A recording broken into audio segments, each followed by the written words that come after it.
Selamat pagi pemirsa, masa libur lebaran tahun ini bukan momen yang sepenuhnya menggembirakan. Perekonomian nasional menghadapi tantangan yang berat dari dalam dan juga dari luar negeri.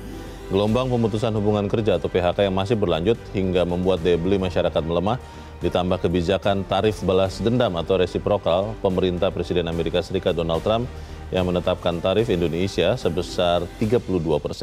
Pemirsa, inilah editorial Media Indonesia di seri ini Senin 7 April 2025 dengan tema Buat Kebijakan Anti Blunder. Bersama saya Leonard Samosir dan Anda semua, para pemirsa juga bisa ikut menyatakan pendapat Anda nanti dengan menelepon nomor telepon 021 583 99 100. Dan pemirsa, pagi ini telah hadir bersama saya anggota Dewan Redaksi Media Group, Ade Alawi. Kang Ade, selamat pagi. Pagi, Leo. Sehat-sehat? Alhamdulillah sehat. Kelihatannya kita gembira setelah Lebaran, tapi ada beberapa masalah yang kita harus bahas ya. Salah satunya kembali kepada kenyataan hidup. Kembali ke kenyataan hidup dan kelihatannya setelah Lebaran lumayan pahit ini. Salah satunya adalah karena kebijakan tarif yang diterapkan Amerika Serikat. Pertanyaannya, pada saat kita bicara sekarang ini, Kang Ade, kan secara resmi Indonesia masih libur. Nah, apakah kemudian pemerintah bisa juga libur dalam tanda petik, atau memang harus bergegas segera nih? Bagaimana? Ya, pemerintah harus segera ya mensikapi kebijakan tarif Presiden Donald Trump yang memang sangat kontroversial.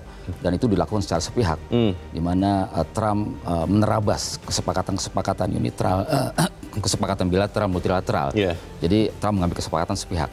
Nah, oleh karena itu pemerintah harus segera melakukan negosiasi, kemudian juga menggalang kekuatan yang ada seperti di ASEAN, kemudian juga memperluas pasar, sehingga dengan demikian kondisi domestik kita bisa terselamatkan. Dan yang lain adalah yang paling penting pemerintah dalam kondisi ekonomi yang tidak baik-baik saja itu harus membangun kepercayaan kepada masyarakat.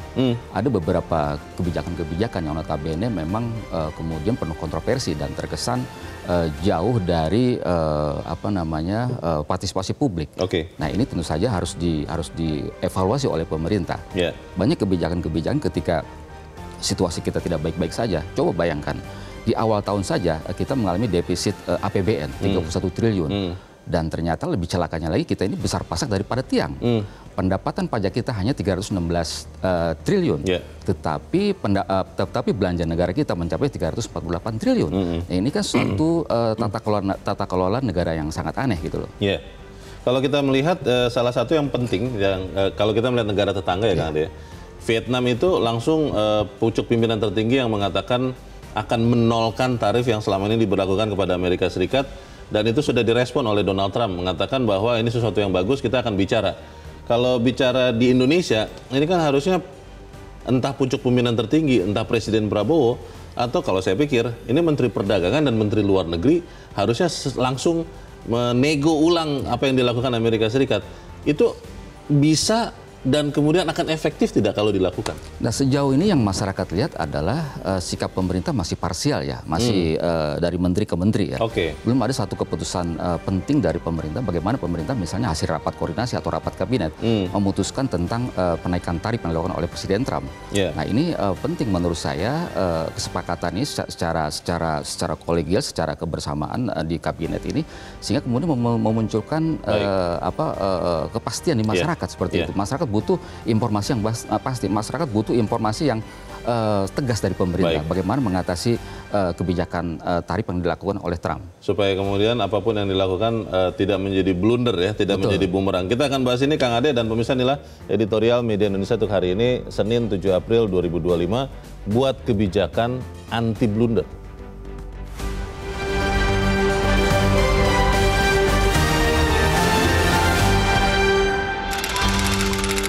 Buat kebijakan anti blunder.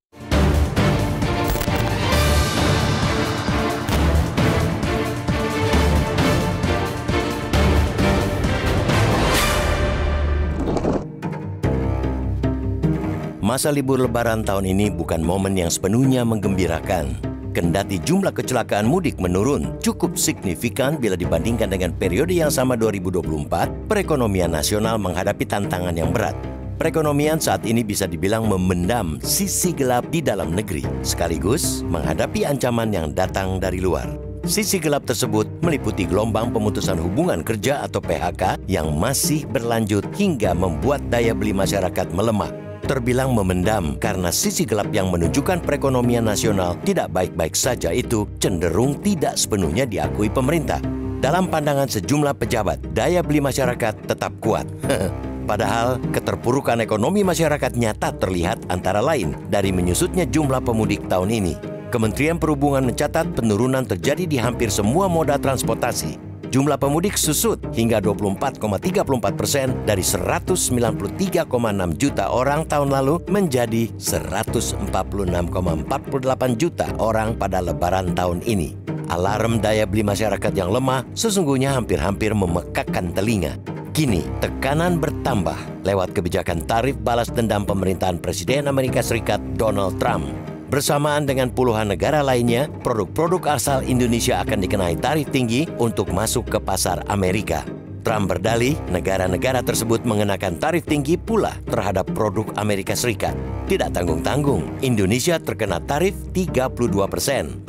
Dampak tarif masuk negeri Paman Sam yang tinggi sama sekali tidak bisa dianggap enteng. Apalagi produk-produk utama ekspor Indonesia ke Amerika Serikat didominasi keluaran sektor-sektor padat karya, antara lain terkait tekstil dan perikanan.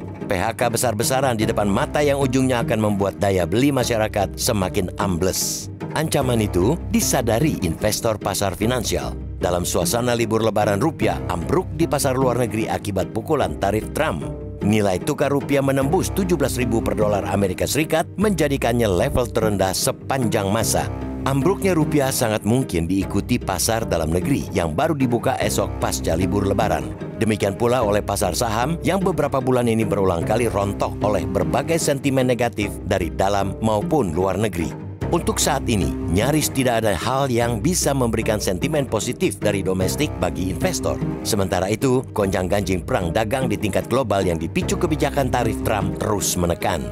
Oleh karena itu, ketepatan langkah pemerintah dalam merespons keadaan sangat diperlukan untuk menumbuhkan optimisme guna meredam kemerosotan rupiah dan bursa saham. Indonesia sudah memutuskan menempuh jalan negosiasi dengan pemerintah Amerika Serikat dan itu didukung penuh kalangan pengusaha. Tinggal substansi negosiasi yang memerlukan perhitungan yang cermat agar tercapai kesepakatan yang saling menguntungkan. Cermat bukan berarti lambat. Vietnam yang dikenal tarif 46% dan India 26% sudah memulai negosiasi dengan tawaran yang tampaknya memuaskan Trump, namun tidak memukul perekonomian dalam negeri sendiri. Kecepatan melangkah menjadi krusial karena tarif baru itu mulai berlaku Rabu 9 April. Untuk mempertajam negosiasi, pemerintah mesti segera mengisi kursi Dubes RI untuk AS yang kosong sejak ditinggal Rosan Ruslani. Lebih lanjut, stop mengeluarkan pernyataan-pernyataan tidak perlu atau yang dimaksudkan untuk candaan. Alih-alih menumbuhkan optimisme, pernyataan semacam itu dari pejabat kerap menjadi blunder dan memancing antipati. Kita berharap pemerintah tidak menutup mata dan telinga dari sinyal-sinyal tekanan ekonomi. Dengarkan jeritan masyarakat, simak masukan pelaku usaha, dan perhatikan pendapat publik. Baru dengan begitu, pemerintah bisa melangkah dengan tepat.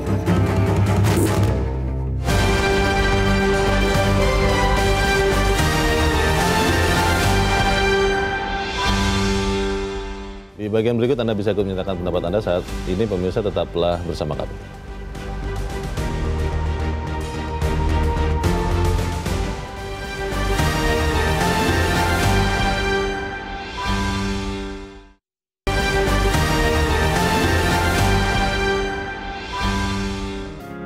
Media Indonesia mengajak Anda untuk mengakses fitur premium e-paper. Dengan sajian konten berbasis intelektual dan meneguhkan kebangsaan, Media Indonesia tampil dengan lebih dinamis melalui e-paper Media Indonesia yang dapat Anda akses kapan saja, di mana saja. Caranya mudah, download aplikasi Media Indonesia di Android atau ketik link e-paper.mediaindonesia.com atau bisa scan QR code pada layar kaca Anda. Klik tab e-paper di bagian samping layar tablet Anda. Daftarkan data diri, serta pilih paket berlangganan e-paper Media Indonesia sesuai dengan kebutuhan Anda. Nikmati juga bonus spesial tambahan 4 halaman rubrik fokus setiap hari. Semua bisa Anda dapatkan hanya di e-paper Media Indonesia. Untuk informasi lebih lanjut, hubungi customer service di nomor 0811 1201 2018 atau kunjungi media sosial @mediaindonesia. Media Indonesia, referensi bangsa. Terima kasih Anda masih bersama kami pemirsa, dan sekarang kita akan mendengarkan Kang Ade pendapat dari pemirsa Metro TV. Kita sudah terhubung dengan pemirsa Metro TV di Banjarmasin, Kalimantan Selatan. Ada Pak Tasrik Usman. Pak Tasrik, selamat pagi. Selamat pagi Mas Leo, selamat pagi Bang Ade Alawi. Assalamualaikum warahmatullahi wabarakatuh. Waalaikumsalam warahmatullahi wabarakatuh. Bagaimana nih Pak Tasrik, Anda lihat sudah cukup cepat dan efektif tidak apa yang dilakukan pemerintah? Silakan Pak. Baik, saya hanya ingin mengingatkan pemerintah ya bahwa ekonomi kita di dalam negeri sedang tidak baik-baik saja, di mana dolar udah menembus 16.700, daya beli sangat lemah, kemudian PHK di mana-mana, ditambah lagi dengan kebijakan Trump yang mengharuskan pembayaran tarif import yang 32% itu akan sangat berpengaruh kepada ekonomi kita. Yeah. Nah, untuk itu saya sarankan pemerintah segera berpikir bagaimana membuat kebijakan anti blunder ya, di mana harus ada gerakan dari pemerintah secepatnya, itu Menteri Luar Negeri, Menteri Dalam Negeri, Menteri Perdagangan, dan sekarang kita tahu duta besar kita di Amerika lagi kosong itu, jadi perlu segera diisi. Perlu ada, karena kebijakan Trump ini saya sependapat dengan Pak Yusuf Kala ya, bahwa Trump ini kan seorang pengusaha, jadi dia memimpin berdasarkan untung ruginya bagi negaranya. Sehingga perlu ada beberapa negara yang sudah mengadakan negosiasi. Nah, kita harus ada dua langkah yang kita ambil. Yang pertama negosiasi bilateral, dan kemudian juga Pak Prabowo saya sarankan untuk memikirkan bagaimana dengan negara-negara ASEAN bersama memikirkan hadapi gerakan Trump ini. Karena kalau tidak, kita akan berpengaruh kepada ekonomi kita. Nah, kita punya daya tawar, yaitu mengenai Freeport yang ada di Indonesia, punya Amerika. Nah, untuk itu Pak Prabowo saya harap tidak panik, tetapi bagaimana gerakan-gerakan dari Menteri Ekonomi segera membentuk kegiatan supaya bagaimana ekonomi kita semakin membaik. Terima kasih. Assalamualaikum warahmatullahi wabarakatuh. Waalaikumsalam warahmatullahi wabarakatuh. Terima kasih Pak Tasrik dari Banjarmasin, Kalimantan Selatan. Kalau kemudian bergerak cepat ya, Kang Ade, tadi Pak Tasrik mengatakan harus terukur. Itu persisnya seperti apa sebenarnya? Ya, terukur adalah langkah-langkahnya jelas ya, jelas dan dipahami oleh masyarakat ya. Seperti melakukan negosiasi, kemudian yang kedua adalah kita mengidentifikasi ya sektor-sektor perdagangan ataupun komoditas penting kita yang diekspor ke sana. Itu strategi exitnya seperti apa? Bila katakanlah Trump menaikkan, kemudian barang-barang kita di sana tidak laku, berarti kan produksi di sini kan akan terhenti. Nah, pasar mana saja yang akan kita kembangkan selain Amerika? Alternatif ya? Alternatifnya, misalnya bagaimana kita penguatan pasar di blok ekonomi BRIC misalnya.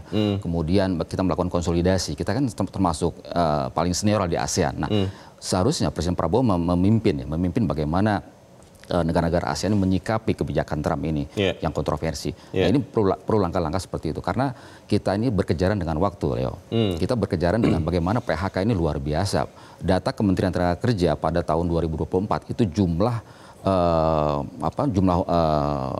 tenaga kerja yang di PHK itu sebanyak 77.000 orang.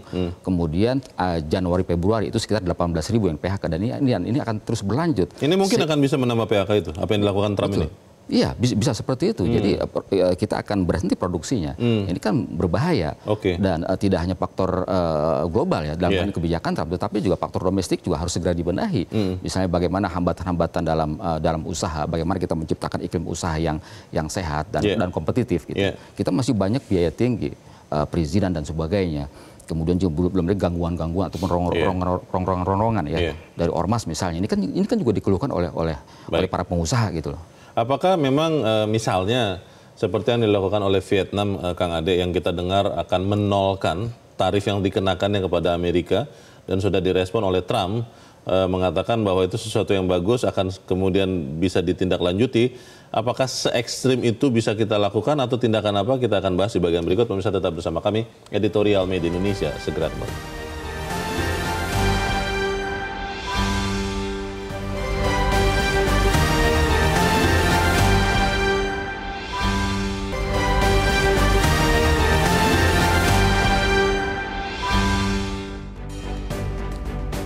Terima kasih misalnya masih bersama kami, kita ada di bagian akhir diskusi kita pagi ini. Kang Ade, kalau melihat apa yang dilakukan Vietnam itu sangat ekstrim ya, supaya kemudian barangnya tetap bisa masuk Amerika dengan tidak ada tambahan tarif, dia bahkan nolkan tarifnya dari yang dikenakannya ke Amerika.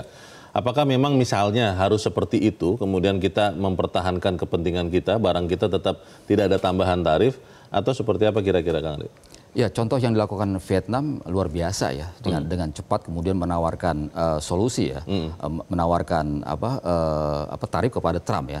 Jadi barang yang dari Amerika ke Vietnam itu akan dinolkan. Nah, ini merupakan sebuah upaya ya, bagaimana negosiasi ini bisa cepat dilakukan. Nah, saya kira pemerintah Indonesia juga harus segera bersiap ya, bagaimana tawaran-tawaran dari kita agar tarif yang dikenakan oleh Amerika tidak terlalu mahal ya terhadap barang-barang kita yang masuk ke Amerika. Nah, ini perlu dilakukan. Bagaimana plan A-nya, plan B-nya, sehingga kemudian ada kepastian dunia usaha menanti bagaimana sikap pemerintah. Dan sampai hari ini pemerintah belum mempublish ya secara pasti langkah-langkah dari pemerintah seperti apa. Karena kalau dikatakan di dalam berita ini, di dalam headline media Indonesia, Kang Ade, pemerintah telah memutuskan untuk tidak membalas. Tiongkok kan membalas ya apa yang dilakukan oleh Amerika. Artinya kan kemungkinannya ya harus nego, ada sesuatu yang Indonesia lepaskan begitu, atau seperti apa kira-kira? Ya, negosiasi perlu dilakukan ya. Saya kira mengenai angka-angka dari pemerintah juga harus muncul ya. Jangan sampai kemudian pemerintah melakukan negosiasi secara kualitatif ya. Jadi mesti jelas angka yang ditawarkan. Harus akurat dan mesti jelas angka yang ditawarkan kepada pihak Amerika. Sehingga dengan demikian negosiasi terjadi seperti itu. Nah, ini perlu ya. Kemudian yang lain adalah bagaimana dari kalangan dunia usaha juga bertemu dengan pemerintah, segera saya kira pemerintah harus mendengarkan suara dari para pengusaha seperti apa. Jangan sampai para pengusaha ini mereka merasa sendirian, pemerintah sepertinya tidak ada sense of crisis. Nah, ini jangan sampai terjadi seperti itu. Bagaimanapun juga harus terjadi, bagaimana membangun kepercayaan ya antara pemerintah dengan dunia usaha, dan begitu pula sebaliknya. Pengusaha diminta pendapatnya, tapi juga mungkin sebagian harus diambil juga ya sarannya, karena kalau hanya didengarkan saja begitu, akhirnya nanti pengusaha berpikir tidak ada gunanya juga bicara dengan pemerintah, begitu Kang? Iya, perlu menurut saya sih segera dilakukan pertemuan ya antara pengusaha dengan pemerintah ya, karena pengusaha juga sudah melakukan konsolidasi, mereka juga mempunyai pemikiran-pemikiran bagaimana menghadapi tarif ini ya, dan penting dilakukan. Misalnya mitigasi yang lain adalah bagaimana penguatan pasar di BRIC misalnya dan negara-negara lain. Ini perlu dilakukan, dan para pengusaha sudah melakukan sudah memiliki peta jalan bagaimana situasi ini harus diselamatkan ya, ekonomi Indonesia ini harus diselamatkan. Dan komunikasi kepada seluruh masyarakat seperti apa yang sudah dilakukan itu harus dilakukan juga. Penting saya kira selain kebijakan yang pasti juga komunikasi yang baik ya. Jadi komunikasi yang di dalamnya ada feedback di situ, komunikasi yang bisa menimbulkan kepercayaan. Ini problem pemerintah ini kan sekarang ini kan trust building ya. Bagaimana membangun kepercayaan ini yang saya kira yang paling pokok, dan salah satu bagaimana terbangunnya kepercayaan itu adalah dari komunikasi yang baik. Tanpa komunikasi yang baik tidak akan terbangun kepercayaan. Kita tunggu sama-sama kebijakan yang akan diambil pemerintah, dan kita harapkan itu bukan blunder, sesuatu yang bisa mematikan diri sendiri. Kang Ade Alawi, terima kasih sudah hadir tempat ini. Selamat pagi, Kang. Pagi. Pemirsa, kita berharap pemerintah tidak menutup mata dan telinga dari sinyal-sinyal tekanan ekonomi. Dengarkan jeritan masyarakat, simak masukan para pelaku usaha, dan perhatikan pendapat masyarakat. Dengan begitu, pemerintah bisa melangkah secara tepat. Saya, Leonard Samosir, berterima kasih Anda sudah menyimak editorial Media Indonesia untuk pagi ini. Terus jaga kesehatan Anda, terus jaga nurani Anda. Selamat pagi, sampai jumpa.